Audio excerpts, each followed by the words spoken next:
What's up, guys? I figured I would show you the results of the Gearmatte cells. So I was only able to do one because I was doing two EBL 26650s. So these are 18650s, and on bay 2 here come out to I ran the NOR test 4.19 volts, and comes out to 2,540 milliamps, which is, kind of disappointing. It's nowhere near the Sanyo's, and it took 5 hours and 1 minute.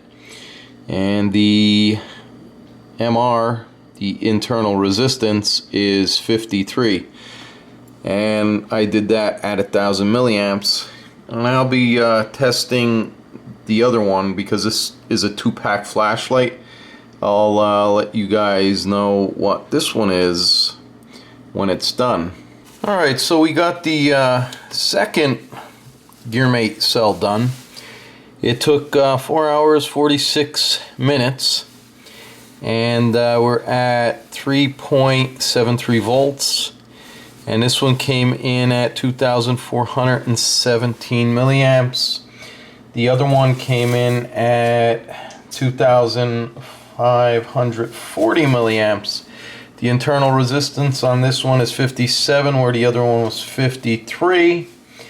Little higher than the 50, well, a lot higher than the Sanyo ones, that's for sure, and the Anchor. But remember, you're getting a $12 and change flashlight, and for quality cell, you're paying $549, and the cell is coming with it. So all in all, I think it's a pretty good deal, and I guess I'm gonna do a test between the Boulder and the Gearmatte, because I don't know, I was messing around with them, and the Gearmatte actually seems a little brighter than the Boulder, so I figured, let's do that.